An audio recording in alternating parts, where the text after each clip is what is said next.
Reciprocal tariffs on foreign imports into the U.S. market have been postponed until early July.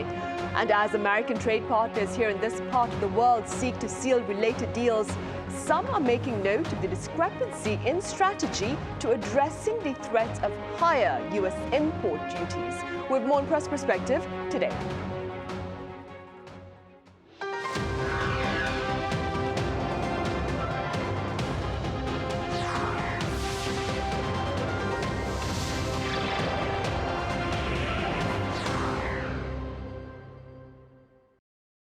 Hello and welcome to Press Perspective for this Tuesday, May 27th here in Seoul. I'm Min Sunhee. Consultation or confrontation. Now, these are the two main choices that countries have to approaching U.S. tariffs. And here in this part of the world, South Korea and Japan look to be opting for different strategies despite hopes for the same result, that is, lower U.S. import duties. For more on this, I have Lee Ji-hoon with Reuters here in the studio. Ji-hoon, it's been a while. Welcome back. Good evening. Right, Ji-hoon, you know what? Let's start off with a bit of news that just came out today, that is Tuesday. We have learned that consumer confidence here in South Korea for the month of May has gone strong. Let's start with that. Yeah, South Korea's consumer sentiment rebound in May, and it was above the long-term average of 100. So it was quite surprising, but the central bank said it was mostly due to some news about progress in trade negotiations, especially between China and the United States, as they significantly lowered tariffs on each other during their first talks in Geneva mid-May. And there were also talks about South Korea making some progress in its trade negotiation with the U.S. That also contributed to the sentiment. Also, we are having an election next week, so there were also hopes about the new administration making policies to boost the economic growth. So that was the news we had today. Yep. Right, indeed. And before we touch on the upcoming tariff talks, that is, given our political vacuum right now, I also have our Andrew Salmon with the Washington Times joining our talk. Slightly late, though. Andrew, it's great to have you on. Apologies, Sunny. Hello, how are you? Right. Andrew, let's see. Could we start off with an article that you wrote against the backdrop of the APEC trade ministers meeting that took place in the southern resort island of Jeju about a fortnight ago? You compared Seoul and Tokyo's respective responses to Mr. Trump's tariffs, claiming that Seoul is talking quietly while Tokyo is talking tough.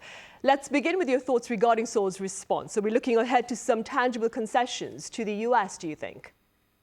I mean, to be honest, this is all in play right now. Tokyo can talk tough and is talking tough because it has a working government in place. We, on the other hand, are right in the middle of a presidential election. So all bets are off until we get a new president very, very late in the day on June the 3rd. So, I mean, essentially, that's it. It's very unusual, I think, for Japan to talk out loud diplomatically against the US. And that sort of demonstrates to us what an unusual situation we're in now, with the US taking such a tough approach on both tariff and non-tariff barriers to trade.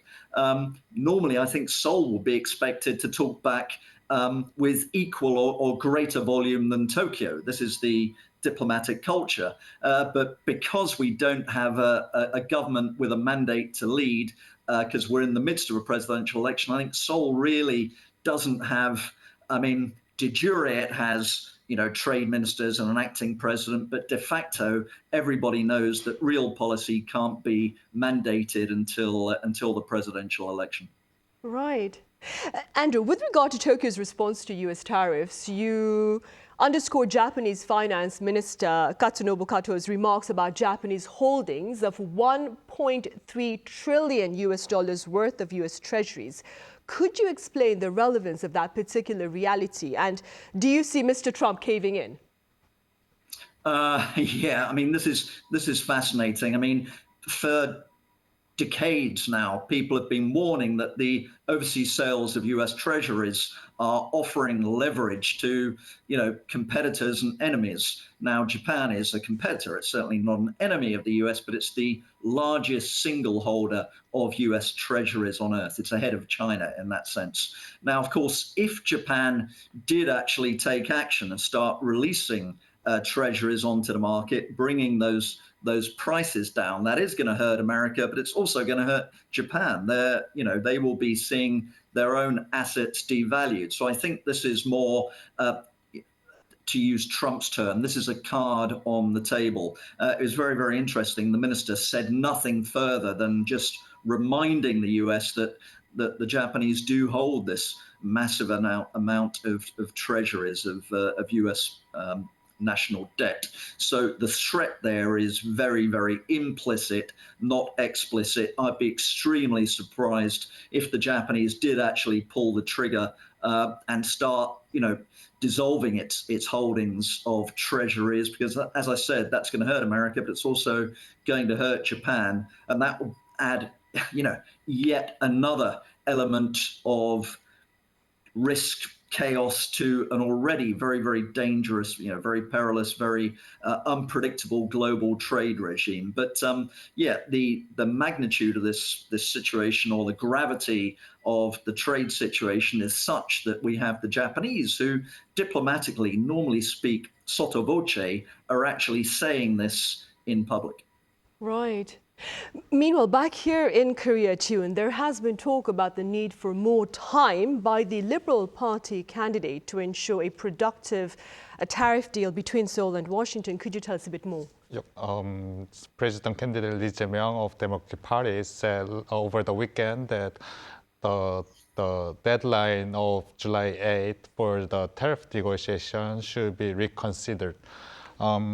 He emphasized that the deal between South Korea and the United States should be mutually beneficial for the two countries, and that they will need more time. He has been emphasizing that South Korea should not rush into signing a trade deal with the United States, because South Korea should not go all in on the alliance with the US, because China, which is South Korea's biggest trading partner, is also important. And as you are aware, there have already been signs that South Korea's trade negotiation could be delayed due to the domestic political situation. Industry Minister An Deok-keun said the government will try to bring a deal by the July 8th deadline, but then the deadline is still too tight for negotiators to make a deal. And because of a leadership vacuum, officials could not make big decisions so far. And they said they will lay the groundwork for future negotiations and communicate with Parliament for a smooth handover to the next administration. Analysts are already expecting there to be a delay in South Korea's negotiation with the US, especially if Lee wins the election next week. CT says Lee is more likely to take a cautious and unified approach to negotiations. BNP Paribas says a trade deal is more likely to be reached more smoothly if Conservative Party's Kim wins the election, not Lee. And Morgan Stanley says Lee is likely to take a cautious approach or reserved stance on trade deals. Still, Morgan Stanley also notes that Lee shows some signs of openness to negotiations because Lee said he would take. Lee emphasized the pragmatic diplomacy, which indicates that Lee might take a more open stance towards negotiations. In terms of schedule, there was a second round of ministerial talk in mid-May, and that was followed by technical discussions last week. And South Korean officials say there will be another ministerial level in mid-June, which is after the election next week. So next progress we'll be able to see after the election is over. Right. That would be June 4th then. Keeping in mind Lee Jae-myung's remarks, Andrew, allegedly angered by perhaps the pace of tariff talks between the EU and the US. Mr. Trump last week, he announced a 50% tariff on all EU imports into the US market to start this coming Sunday, which he then, of course, delayed until July 9th. Do you expect a similar threat for South Korea if talks between the US and South Korea are prolonged? And if that is the case, do you suppose that we are well positioned, if you will, to navigate such an escalation in trade tensions with the US? Yeah, I think this is very typical Trump negotiating strategy. You put forward a very, very tough position, which you then expect to walk back in subsequent talks. And this appears to be what's happened with the EU. I think South Korea is probably in a slightly better position. When Trump talks about trade imbalances, he really does point the finger at the EU repeatedly. Not so much with South Korea. And of course, he knows and his advisors know very, very well that, as Ji-hoon was just saying, we're in a presidential election here. So, Korea needs time. What is interesting is that we've now got two very significant deadlines, both on July 9th, for two very significant trade partners. That is South Korea and the EU. And I do wonder if the United States really has the negotiating bandwidth to handle these hugely complex negotiations, particularly as Mr. Trump is packaging so many different areas into these talks. It's not just about trade. It's not just about tariffs. It's about non-tariffs. It's about economic security. It's about investment. It's about defense relationships. So my sense personally, and I'm normally wrong when I make a prediction, but my sense is that these talks on tariffs are going to go along far, far beyond July the 9th. And not just with South Korea, but across the board. Right. Ji-hoon, Andrew just talked about how these talks also would include defense, of course. That being said, the Conservative Party candidate, Kim Min-soo, he suggested that he was open to defense cost-sharing talks with the US. Could you tell us a bit more about what he said? Yep. Candidate Kim said he is willing to discuss sharing more defense costs for the U.S. troops in South Korea. His remarks were made at an event hosted by business group Amcham Korea is here in Korea. He said contribution to South Korea's contribution to defense costs could be raised by a certain degree as he seeks to strike a trade deal with the U.S. as soon as possible if he gets elected. Kim said if he gets elected, he will seek to have a summit with Mr. Trump as soon as possible because he wants to make a deal in a swift manner. Defense costs is not really being discussed at working level discussions for now because the United States is using the same template for negotiations with nearly 20 countries. It is it is engaging right now. And according to officials, that is why the currency issue, which is the only which is being discussed with South Korea and the United States separately by their finance officials, and that separate discussion is because that's not part of the template the U.S. is using for tariff negotiations. And that is why defense cost is not unlikely to be discussed at working levels. Having said that, of course, there are worries because President Trump has suggested that he wants to have defense costs as part of the trade deal by so-called one-stop shopping. And recently, worries grew even bigger in South Korea because there was a report that the U.S. is considering withdrawal of U.S. troops of about 45,000. 4,500 by the Wall Street Journal, right? Yes, that's correct. Yeah, and although both South Korea and the United States they both refuted the reports, but still. It shows that the defense cost is one of the main topics of U.S. interest. And for the background, South Korea and the United States signed their latest 5-year agreement on defense costs last October, and that was before Mr. Trump's election victory in November. Still, analysts and experts say there is a chance that there will be change because we already saw South Korea's free trade agreement basically being nullified by President Trump's reciprocal tariff announcement. Right.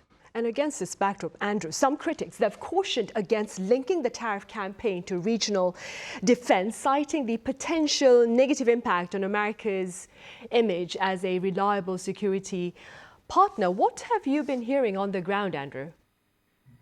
Yeah, well, what I'm hearing from the American side, from DC, from Indo-PACOM, and to some extent from USFK, is, I think, far, far more concerning for South Korea than defense costs or a reduction of, 4,500 troops from a 28,000 strong force. And that is, if you look at the position of US troops, let me just hold up my notebook. If this is the Korean Peninsula, can you basically see that? Yes.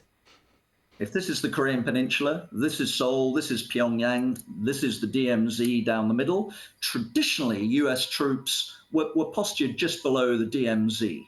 Since 2018, that posture has shifted. US troops are now on the west coast of Korea, on the Yellow Sea coast, in a string of 3 major bases. They're no longer, at least physically, North Korea facing, they're now China facing. They can see into China, they can see into the Yellow Sea. China on the Yellow Sea has major shipyards, including aircraft carrier shipyards. It's got a fleet command there. It's got a naval base there. So this is extremely strategic. Now, these American bases are China facing, and there's a strong belief within the US military that the troops in Korea need to be flexible, which means those bases could feasibly be used as a launching pad in some kind of China contingency elsewhere in the region, the South China Sea, Taiwan, the East China Sea off Japan. So this is actually a far greater risk for Korea, because this is when Korea may face being dragged into a conflict between China and the Philippines, or China and Taiwan, or China and Japan, if these bases become multi-use. And of course, this goes not just for the 3 bases on the Yellow Sea coast, but also the very, very strategically placed Jeju naval base, which is inside the first island chain. And I think the potential off-peninsula use of USFK troops, of US forces in Korea, is going to be a much more delicate issue for negotiators on both sides, neither cost sharing or force size. I'd add one more thing. One of the key non-tariff issues in US-Korea trade is known as offset. Now, offset essentially is when the Americans sell military equipment to South Korea, and South Korea is going to do some manufacturing of military equipment itself. There's a certain level of technology transfer that goes with the deal, and this has been the case for decades. And this is one of the reasons why Korea now is an industrial powerhouse, not just cars, autos, petrochemicals, steel, chips, the traditional core assets of the Korean export economy. But since the Ukraine war started, we've seen a massive boost to South Korea's defense exports. And of course, if you look inside a lot of South Korean defense technology, look inside the black boxes, you'll see legacy US technology. So again, this is an extremely delicate issue that's going to have to be worked out, and that's part of the tariff / non-tariff barrier negotiations which are taking place right now. So yeah, defense absolutely is central for commercial reasons, but also for political and strategic reasons. Right, for sure, Andrew, which is why we're touching upon that particular issue in a separate segment this coming Thursday. That being said, Ji-hoon, let's focus a bit back on the latest impact of US tariffs on the South Korean economy. We started off today's talk mentioning the boost in consumer confidence here in the country. Unfortunately, though, I understand exports for this particular month, the first 3 weeks, are down. Do tell us more. Yep. South Korea is considered a bellwether for global trade because it's the first economy to report trade figures each month. And we just had the figures for the first 20 days of May last week. And according to the data, exports fell 2.4% during the period as shipments of autos, auto parts, and steel products fell. By destination, exports to the US dropped 15%, while those to China and the European Union also fell 7% and 3%. That compares with a surprise rise of 3.7% last month, which was driven by a strong demand for semiconductors, offsetting losses in other shipments to the United States. South Korea's Minister for Trade, Chung In-kyo, said South Korea's exports to the United States and China are expected to fall this month due to because the impact of U.S. tariffs is becoming heavier and heavier. APEC, which had a trade minister meeting this month, also said exports in the region will grow only 0.4% this year due to U.S. tariffs, and that is after rising 5.7% last year. That is why South Korea is preparing various measures to support domestic industries. Last week, the government said it will prepare measures for pharmaceutical and semiconductor sectors after U.S. tariffs. The details of U.S. tariffs are available. The government also said it will prepare more measures to support the key auto industry as well as steel industry if the previously announced measures are seen not enough to help the companies help the companies with U.S. tariff impact. The government even said it will also prepare measures for the food sector because the food sector is being discussed at trade negotiations with the U.S. for South Korea's non-tariff barriers. More broadly, the Bank of Korea is expected to lower interest rates on Thursday, and the central bank is also likely to lower its economic growth forecast for this year significantly from its current 1.5%. So that is another thing we'll need to watch closely in the short term. Right, I see. And now, Andrew, we have like about a minute left. This is a question for you, the million-dollar question. Andrew, what do you believe is Mr. Trump's endgame with regard to his tariff campaign? You tell me. I mean, Trump is an extremely unusual and unpredictable occupant of the White House. And of course, as a journalist, this is grist to our mill. Whatever our political positions may be, we love the man.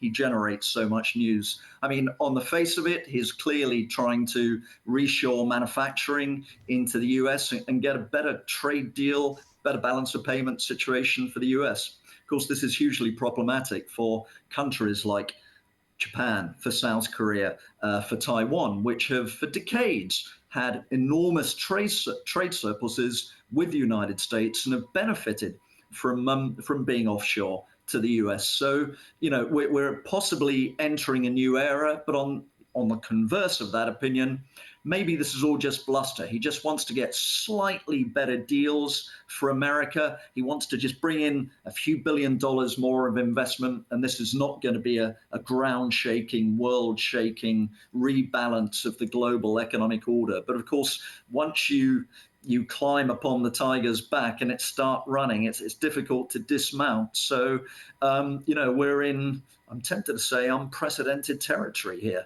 Mr. Trump is taking some very, very strong actions at very, very high speed. He knows his window of opportunity before the midterms is fairly tight. So he's doing a hell of a lot at a very, very fast pace. It's everything, everywhere, all at once. And what's going to come out of the other end of the sausage machine remains to be seen. But, you know, we're in a dangerous but fascinating period. Right, for journalists then. All right, Andrew. For journalists, yeah. Thank you so much for your time and your thoughts today. And Ji-hoon here in the studio, thank you very much for your insights today. Thank you. Right, well, that is all the time we have. We return same time tomorrow with a panel discussion on the election campaign here in South Korea. Thank you for watching.